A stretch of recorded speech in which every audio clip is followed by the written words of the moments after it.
Selamat pagi anak-anak ibu semua. Kembali lagi bersama Ibu Irma pada hari ini, Kamis 30 Juli 2020 dengan mata pelajaran Seni Budaya.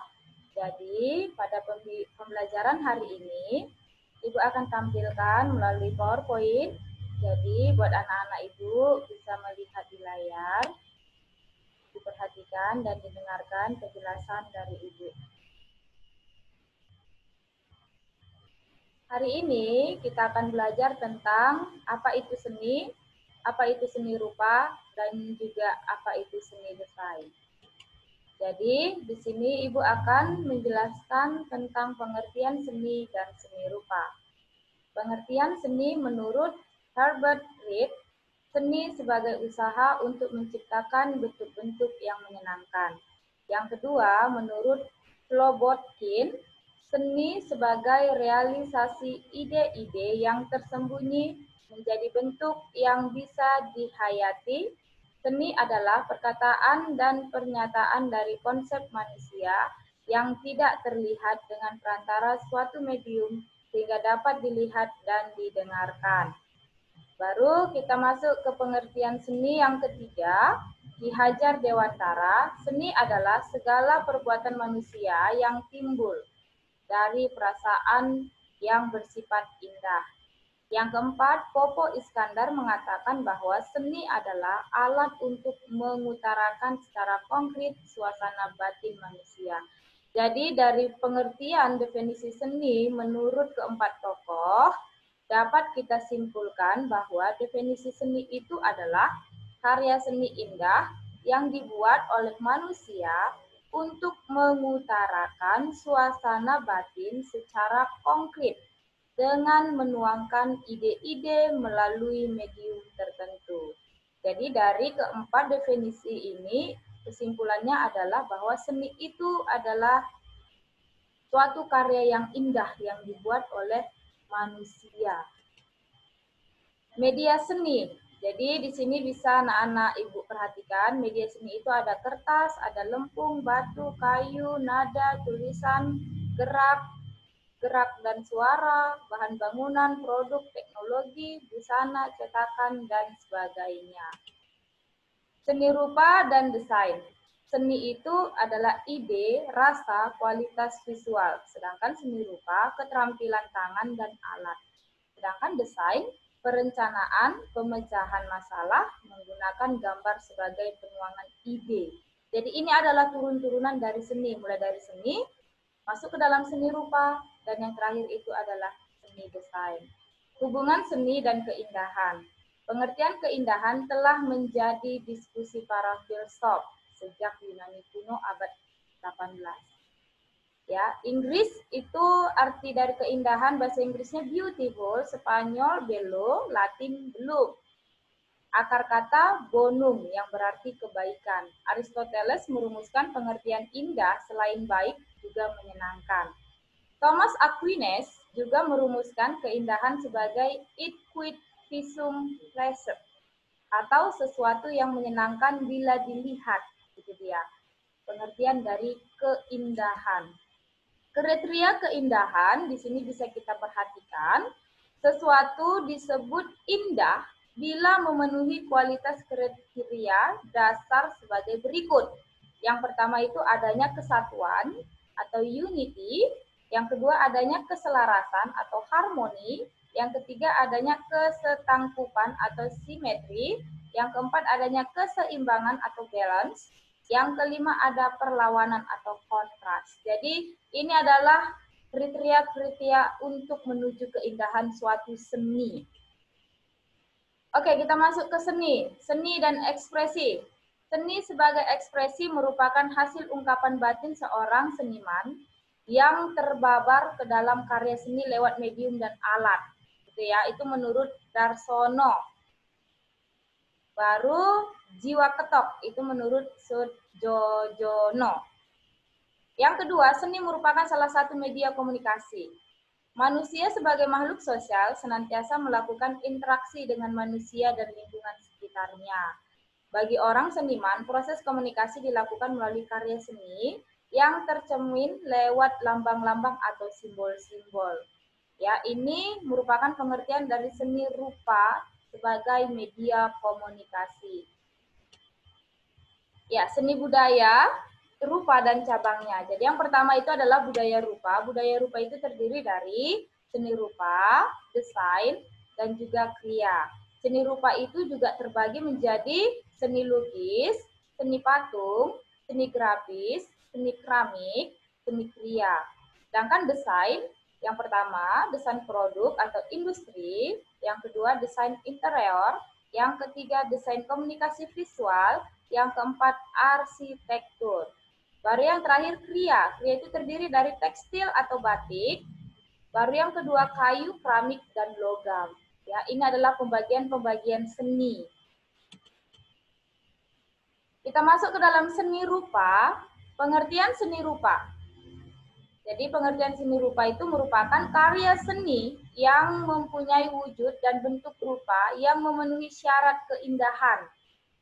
Charles Bottice membedakan antara cabang seni murni atau fine art dengan cabang seni terapan atau use art. Nanti di sini Ibu akan jelaskan apa itu seni rupa murni, apa juga seni rupa terapan.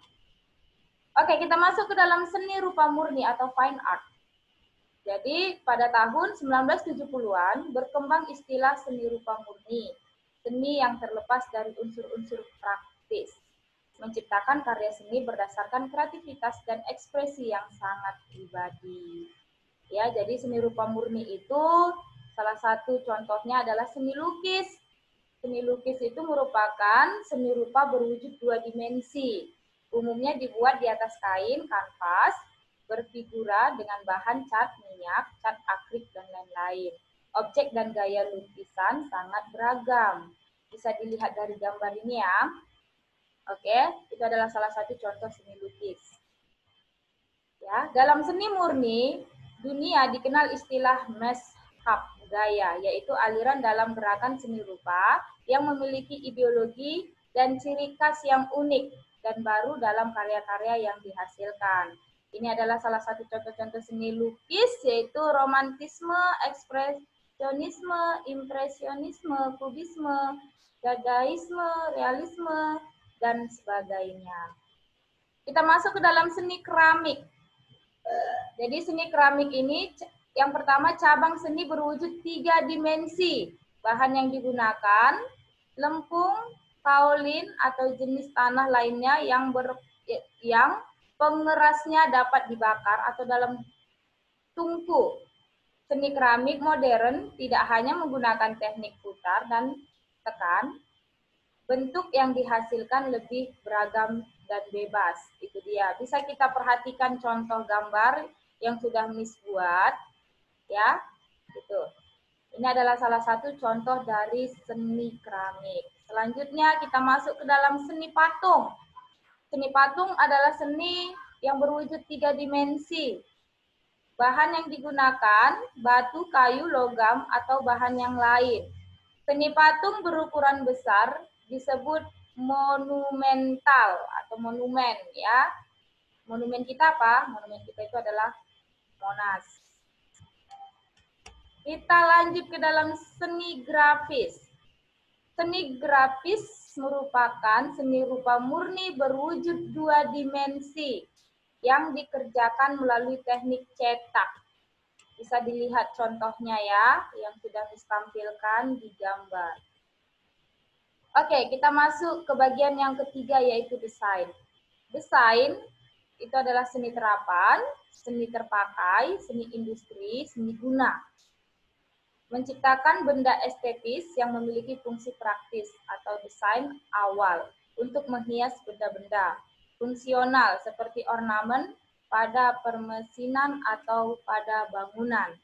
Desain masa kini berkembang menjadi sebuah profesi yang kerjanya menyatukan proses penciptaan benda antara yang sistematis, kreatif, dan inovatif. Oke, selanjutnya arsitektur.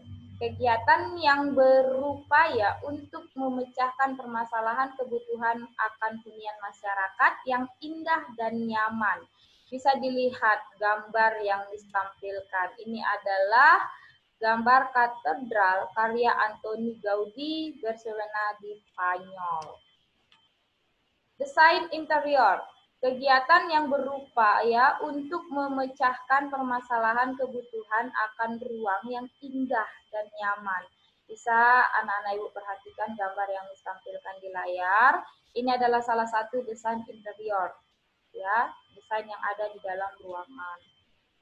Desain komunikasi visual, ya, di sini kegiatan yang berupaya untuk memecahkan kebutuhan masyarakat akan komunikasi berupa yang dicetak seperti brosur, poster, undangan, dan kartu nama dan lain-lain. Ini adalah desain komunikasi visual. Jadi kalau kita lihat ada brosur, itu sudah termasuk ke dalam desain komunikasi. Kita lihat poster atau pengumuman, papan pengumuman itu sudah masuk ke dalam desain komunikasi visual.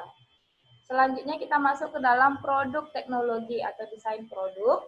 Jadi desain produk ini adalah kegiatan yang berupaya untuk memecahkan permasalahan kebutuhan masyarakat akan peralatan dan benda sehari-hari untuk menunjang kegiatannya. Contohnya ada mebel, ada alat rumah tangga, dan lain-lain. Ada handphone yang sekarang ini lagi viral, ada sepeda, itu adalah salah satu produk teknologi atau desain produk. Itu juga adalah salah satu cabang dari seni. Yang selanjutnya kita masuk ke dalam seni kriya. Seni kriya. Kriya atau kemahiran membuat produk yang bernilai artistik dengan keterampilan tangan. Contohnya kita membuat busana, batik, tekstil, dan sebagainya. Umumnya bersifat eksklusif dan dibuat tunggal. Jadi, seiring dengan perkembangannya, semua hasil suatu pekerjaan termasuk juga berbagai ragam teknik pembuatannya yang kemudian menghasilkan sebuah benda seni yang memiliki fungsi tertentu. Disebut juga dengan seni kriya menurut Timbul Haryono. Ya, bisa kita lihat contohnya yang sudah ditampilkan. Ya, ini seni kriya yang terbuat dari kayu, seni kriya yang terbuat dari keramik, seni kriya yang terbuat dari logam. Oke, sampai di sini pembelajaran kita hari ini. Jadi, buat anak-anak ibu, segala materi yang sudah ibu tampilkan di layar, semuanya harus mencatat di buku seni budaya, catat yang penting saja, dan setelah itu fotokan, dikirim ke WA Ibu. Nanti tugas esainya Ibu akan buat di e-learning kita. Oke, jadi buat anak-anak Ibu tetap semangat, tetap jaga kesehatan, ya. Walaupun kita belajar dari rumah, harus tetap semangat karena ini untuk masa depan kalian. Oke, sampai di sini pembelajaran kita. Terima kasih.